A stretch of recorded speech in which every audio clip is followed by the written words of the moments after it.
Assalamualaikum warahmatullahi wabarakatuh.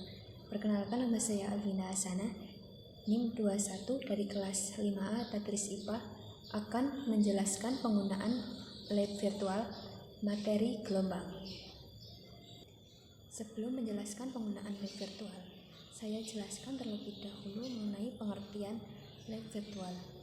Laboratorium virtual itu merupakan serangkaian alat-alat laboratorium yang berbentuk perangkat lunak software yang berbasis multimedia interaktif, sehingga ketika kita menggunakan virtual laboratory, kita bisa melakukan percobaan tanpa pergi ke laboratorium, yaitu dengan menggunakan perangkat software tersebut.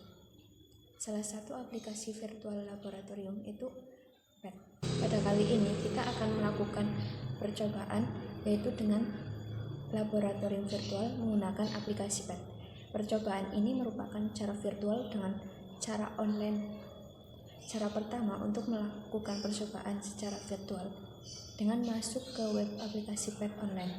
Setelah masuk, ada pilihan yaitu praktikum fisika, kimia, matematik, ilmu kebumian, dan biologi. Kemudian kita pilih pada materi fisika. Di sana nanti kita akan banyak pilihannya. Di sini saya akan melakukan percobaan mengenai gelombang. Setelah terbuka, kita tinggal melakukan percobaan dengan cara virtual lab. Baik, untuk lebih memahami mengenai konsep gelombang dan besaran, apa saja yang ada pada gelombang, kita akan gunakan simulasi ini, yaitu gelombang pada tali. Yang pertama yang akan kita pelajari adalah amplitudo. Perhatikan, jika kita berikan amplitudo sekitar 0,5 cm, maka yang akan terjadi adalah tali ini akan menyimpang seperti yang tampak pada simulasi. Nah, apa yang terjadi jika kita berikan amplitudo semakin besar? Kita berikan amplitudo lagi sebesar 1 cm. Kalian bisa melihat amplitudo yang dihasilkan akan semakin besar.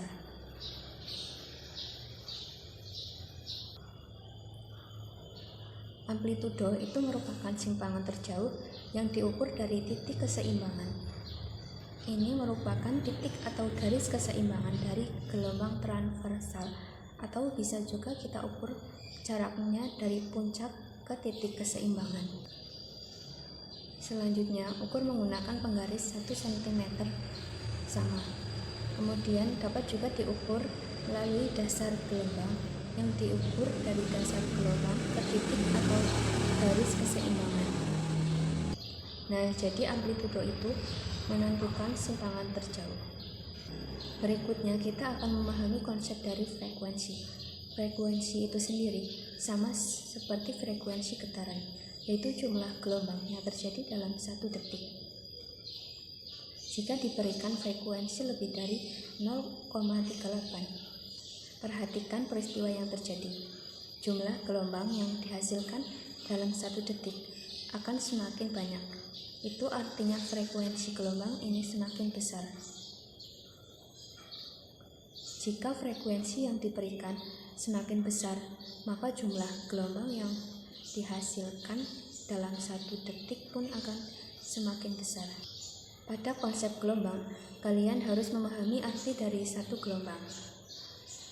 Panjang satu gelombang untuk gelombang transversal itu diukur dari satu bukit satu lembah, atau dapat juga kalian ukur dari 2 puncak yang berdekatan seperti ini.